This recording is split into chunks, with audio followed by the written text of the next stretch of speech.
Delhi bomb పేలుడులో ఈ ఘటనలో కీలక విషయాలు వెలుగులోకి వస్తున్నాయి. ఆత్మాహుతి బాంబరు ఉమర్ నబీ నడిపిన డాక్టర్ మాడ్యూల్లోని సభ్యులు తమ డిజిటల్ ఆధారాలు దొరకకుండా జాగ్రత్త పడినట్లు నిఘా వర్గాలు తెలిపాయి. దీనికోసం ఒక ఈమెయిల్ సృష్టించి పాస్వర్డ్ను అందరి దగ్గర ఉంచుకున్నారు. మెయిల్ రాసి దానిని ఎవరికైనా పంపితే ట్రాక్ చేయడం తేలిక, కానీ ఆ మెయిల్ను ఎవరికి పంపకపోతే డ్రాఫ్ట్లో అది చేరుతుంది.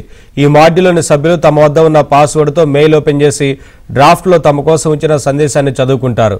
సాధారణంగా నిఘా సంస్థలు ఈ టెక్నాలజీని వాడతాయి.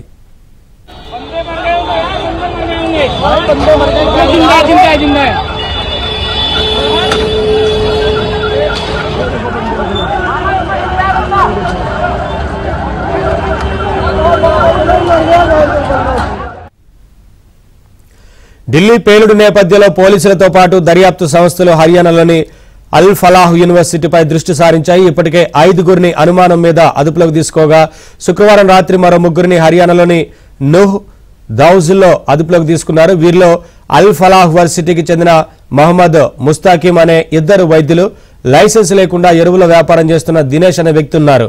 ఈ వైద్యులు ఆత్మాహుతి బాంబర్ ఉమర్ నబీ, ఉగ్రకుట్ర సూత్రధారి ముజమ్మిలకు సన్నిహితులని గుర్తించారు. వీరిలో ఒకరు పేలుడు జరిపిన రోజున ఢిల్లీలోనే ఉన్నాడని, ఎయిమ్స్లో ఇంటర్వ్యూ కోసం వచ్చినట్లు తెలిసింది.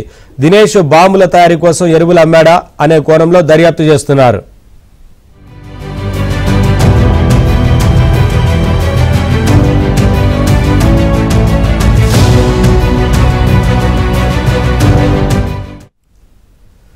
మరోవైపు ఉగ్ర సంస్థలతో సంబంధాలు ఉన్నాయన్న అనుమానంతో పశ్చిమ బెంగాల్లోని ఉత్తర దినాజ్పూర్ జిల్లాలోని జెనిసుర్ ఆలం అనే ఎంబీబీఎస్ విద్యార్థిని ఎన్ఐఏ అరెస్టు చేసింది. ఇతను అల్ ఫలాహ్ యూనివర్సిటీలో చదువుతున్నట్లు గుర్తించారు.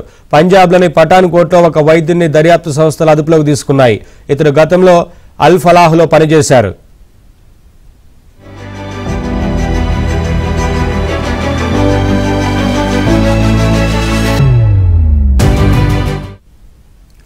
ఉగ్రకుట్రలో అరెస్టైన మహిళా వైద్యురాలు షాహీన్ షాహిద్ అల్ ఫలాహ్ యూనివర్సిటీ కేంద్రంగా నడిచిన తీవ్రవాద మాడ్యూల్కు నాయకత్వం వహించారని, ఈ గ్రూపులోని వైద్యుల మధ్య అంతర్గత విభేదాలను పరిష్కరించేందుకు ఆమె తరచుగా జోక్యం చేసుకునేవారని దర్యాప్తు అధికారులు చెబుతున్నారు.